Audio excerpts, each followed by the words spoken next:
Гибель линкора «Бисмарк». Корабль «Бисмарк», линкор немецких военно-морских сил Третьего рейха, один из самых мощных и известных военных кораблей Второй мировой войны. Первый корабль класса «Бисмарк», названный в честь немецкого канцлера Отто фон Бисмарка.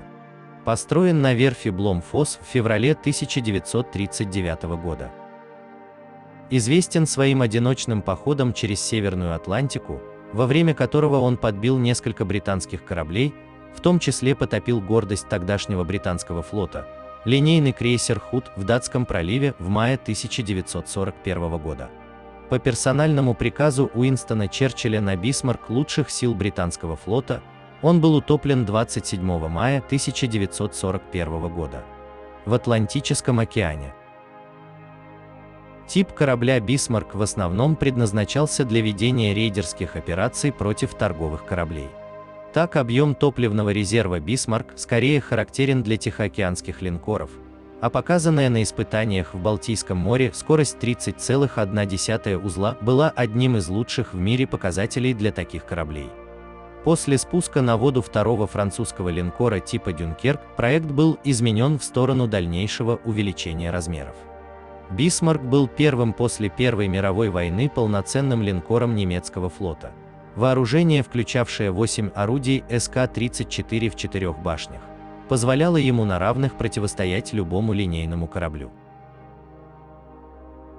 Киль «Бисмарка» был заложен на верфи фирмы Блоумвос в Гамбурге 1 июля 1936 года. Корабль сошел со стапелей 14 февраля 1939 года в день Святого Валентина. При спуске на воду присутствовали канцлер Адольф Гитлер и внучка князя Бисмарка Доротея фон Левенфельд, по традиции крестившие корабль бутылкой шампанского. 24 августа 1940 года линкор был сдан под командование капитана ЦУР Зея Эрнста Линдеманна. Установка оборудования и испытания продолжались до весны 1941 года. Для конструкций толщиной 20 мм и более использовалась сталь высокой прочности марки Schiffbostachel 52.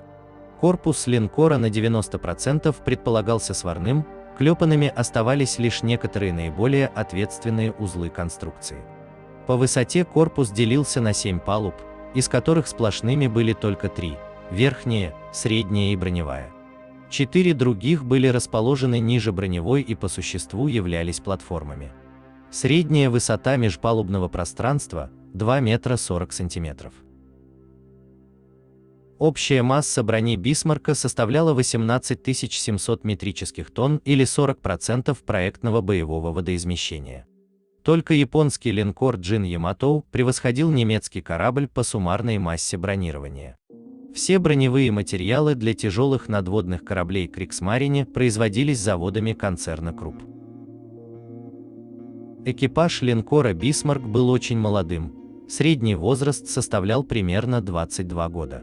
Перед началом операции «Рейнюбунг», примерно в середине мая 1941 года, на «Бисмарке» были дополнительные 156 человек, из которых 65 человек составляли штаб адмирала Гюнтера Лютенса, а остальные были рабочими по верфи, курсантом. Всего при выходе на операцию из Данцига 18 мая на корабле было 2221 человек. На линкоре было 4 камбуза, 2 матросских, унтер-офицерский и офицерский. Для низших чинов предусмотрены 2 столовые, носовая и кормовая в отсеке на батарейной палубе. Каждую из них обслуживал штат из 6-8 коков и разносчиков. Для питания унтер-офицеров была отгорожена часть каждой матросской столовой. Офицерский камбуз и кают-компании размещались в надстройках. В 2 отсеках находились специальные выгороженные места для пива, которое хранилось в 50-литровых бочках, однако в обязательный рацион не входило. А продавалось по 30 пфенигов за пол-литровую кружку в корабельных буфетах вместе с шоколадом, сигаретами и другими товарами. Перед выходом в последний поход на «Бисмарк» загрузили 500 свиных и 300 говяжьих туш, а общего запаса провизии по оценкам хватило бы, чтобы прокормить в течение одного дня город с населением в 250 тысяч человек. Новые пушки для линкора «Бисмарк» были изготовлены заводами Маузер и прошли испытания уже при строительстве корабля, после чего они были приняты на вооружение. Корабль имел 8 орудий, установленных в 4 башнях в носу и корме. Артиллерия вспомогательного калибра состояла из 12 орудий, размещенных попарно в башнях. Все зенитные пушки дальнего действия размещались на носовой и кормовой надстройках. В зенитных установках обеих систем использовались одинаковые 105 мм пушки линейной конструкции с вертикальным клиновым затвором. Как и большинство других линейных кораблей, «Бисмарк» был оснащен авиацией для разведки, патрулирования и артиллерийского наведения. 5 мая 1941 года Гитлер и Вильгельм Кейтель с большой свитой прибыли посмотреть на Бисмарка и Тирпица в Готтенхафене. Людям провели обширную экскурсию по кораблям, после чего Гитлер встретился с Лютьенсом, чтобы обсудить предстоящую миссию. 16 мая Лютьенс сообщил, что Бисмарк и принц Ойген полностью готовы к операции Рхейнабанк, поэтому ему было приказано продолжить миссию вечером 19 мая. В рамках оперативных планов группа из 18 кораблей снабжения будет размещена для поддержки Бисмарка и принца Ойгена. 4 подводные лодки будут размещены на маршрутах конвоев между Галифаксом и Великобританией для разведки рейдеров. Около полудня 20 мая Линдеманн проинформировал команду корабля через громкоговоритель о миссии корабля. Примерно в то же время группа из 10 или 12 шведских самолетов-разведчиков столкнулась с немецкими войсками и сообщила о их составе и направлении, хотя немцы шведов не видели. 23 мая Лютьенс приказал Бисмарку и принцу Ойгену увеличить скорость до 27 узлов, 50 км в час, 31 миль в час, чтобы совершить рывок через Датский пролив. При входе в пролив оба корабля активировали свои комплекты оборудования для обнаружения радаров FUMO. Бисмарк опередил принца Ойгена примерно на 700 метров. Туман уменьшил видимость до 3000 метров. Около 10 часов ровно немцы наткнулись на лед, что потребовало снижения скорости до 24 узлов, 44 км в час. Через 2 часа пара достигла точки к северу от Исландии. Корабли были вынуждены идти зигзагами, чтобы избежать льдин. Вечером 23 мая 1941 года 2 немецких военных корабля были замечены «Хэмс Саффолк» и «Хэмс Норфолк». Последний был обстрелян Бисмарк. Британские корабли отказались вступать в неравный бой, развернулись и скрылись в тумане. На Бисмарке взрыв тяжелой артиллерии повредил передний радар, поэтому принц Ойген взял на себя командование строем. На следующее утро около 5 часов 29 минут появились судно «Худ» и «Принц Уэльский», заметили с корабля «Бисмарк». Через 8 минут британские корабли заметили немецкое соединение. В 5 часов 52 минуты «Худ» открыл огонь по головному принцу Ойгену, предположительно Бисмарку. Принц Уэльский обстрелял второй корабль, которым на самом деле был Бисмарк. В 5 часов 55 минут немецкие корабли открыли ответный огонь. 38-сантиметровый снаряд 5-го залпа Бисмарка вызвал разрушительный взрыв в складе боеприпасов на корабле «Худи», и через 3 минуты корабль, гордость британского флота, затонул. Из 1419 членов экипажа выжили только 3. Принц Уэльский также получил 7 тяжелых попаданий и отплыл. Принц Ойген не получил ни одного попадания снаряда, Бисмарк 3 снаряда. На Бисмарке не разорвавшаяся пуля через слабо бронированный полубак прервала линии подачи около 1000 тонн мазута от передних масляных бункеров к котлам. Кроме того, в полубак проникло от 3000 до 4000 тонн забортной воды и образовался крен 9 градусов. Возникшая в результате нехватка топлива и образовавшийся нефтяной след вынудили линкор прервать запланированную торговую войну и зайти в порт как можно напрямую. Принц Ойген был выпущен в Атлантику, а Бисмарк направился в порт Сен-Назер. На французском Атлантическом побережье путешествие должно занять около 70 часов. Крейсера «Саффолк» и «Норфолк» и военнопленные отследили Бисмарк на расстоянии около 15 морских миль с помощью своих радиолокационных приборов. В 23 часа 33 минуты того же дня Бисмарк был атакован торпедоносцами Ферри Swordfish с авианосца Хэмс Викториас. Атака не увенчалась успехом, но на борту Бисмарка 1 человек погиб и 6 были ранены. Спустя несколько часов, около 3 часов ровно утра следующего дня, адмиралу Лютьенцу удалось ловким маневром полностью стряхнуть с себя преследователей.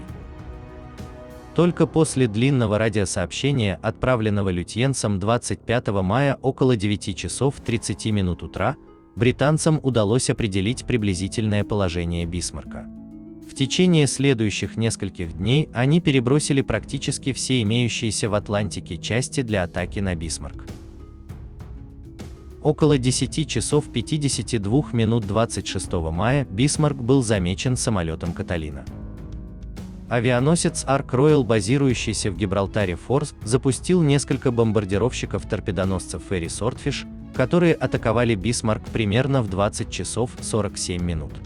Удалось добиться попадания торпеды в корму Бисмарка, что сильно повредило систему рулей.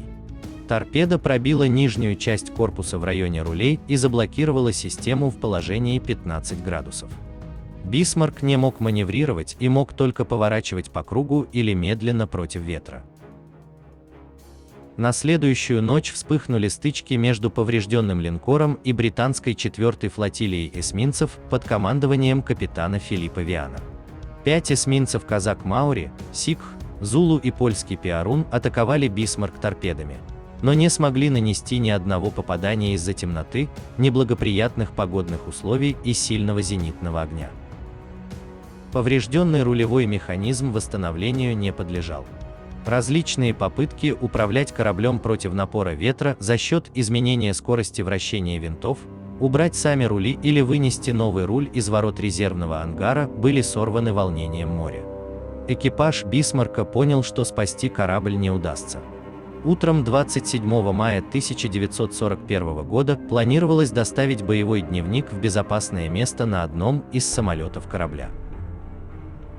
В 7 часов 53 минуты утра 27 мая 1941 года Бисмарк был заново атакован Норфолк. Оперативная группа вице-адмирала Тови на борту Кинг Джордж заметили Бисмарк примерно в 8 часов 45 минут. В 8 часов 47 минут Роудни открыл огонь по кораблю Бисмарк. Через минуту Бисмарк начал отстреливаться и открыли огонь в 8 часов 48 минут. Норфолк только около 8 часов 54 минут. Одним из первых попаданий судна Родни был выведен из строя главный центр управления артиллерией. В 9 часов 02 минуты в башню Бруно попал снаряд из судна Родни. Бисмарк тем временем вел огонь по британским кораблям с башнями Цезарь и Дора и сумел слегка повредить судно Родни. В 9 часов 15 минут попадание вывело из строя последнюю функционирующую диспетчерскую, а это означало, что огонь Бисмарка больше не мог координироваться централизованно.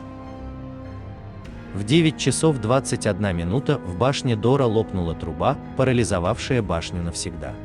Примерно в это же время стало окончательно ясно, что Бисмарк выведен из строя и потерян. Вслед за этим первый офицер Бисмарка, капитан Айлс, отдал приказ судно Бисмарк топить самих себя. Он лично выезжал в отдельные машинные залы, чтобы доставить заказ. Затем экипаж применил несколько взрывных устройств, которые с 9-минутной задержкой уничтожили выпускные отверстия охлаждения морской водой Бисмарк в днище корпуса. Кроме того, все водонепроницаемые отсеки вдоль шахтных туннелей были открыты, чтобы позволить проникающей воде быстро затопить корабль. Это также объясняет, почему Бисмарк затонул через корму. Башня Антон вышла из строя в 9 часов 30 минут утра. В 9 часов 40 минут судно Дорсетшвер открыл огонь по кораблю. К этому моменту Бисмарк уже полностью горел, но корпус еще почти не пострадал. В 10 часов 15 минут адмирал Тови приказал своим кораблям прекратить бой, так как линкорам срочно нужно было вернуться в Англию из-за нехватки топлива. Вместо этого Дорсетшир должен был нанести Бисмарку смертельный удар. Еще 3 торпеды были выпущены по Бисмарку, который в этот момент уже лежал кормой глубоко в воде. В В 10 часов 40 минут Бисмарк затонул примерно в 550 морских милях, около 1000 километров, западнее Бреста, в точке с координатами 48 северной широты, 16 западной долготы. Он оставил после себя поле щебня и несколько сотен выживших. Дорсетшир и эсминец Хэмс Мауры немедленно начали спасательную операцию и вместе вытащили из воды 111 человек. Дорсетшир спас 86 человек, один из которых позже скончался от ран, а Маури – 25. Немецкая подводная лодка Ю-74 спасла еще 3 человек, а немецкий корабль наблюдения за погодой Ачсенвальд подобрал еще 2 человек. Всего при затоплении погибло 2104 человека из более чем 2200 членов экипажа. За время боя англичане выпустили по кораблю в общей сложности 2876 снарядов. 8 июня 1989 года обломки Бисмарка были обнаружены американским исследователем морских глубин Робертом Баллардом на глубине 4800 метров. Точное местонахождение крушения в настоящее время принадлежащего Федеративной Республике Германии держится в секрете, чтобы защитить морскую военную могилу.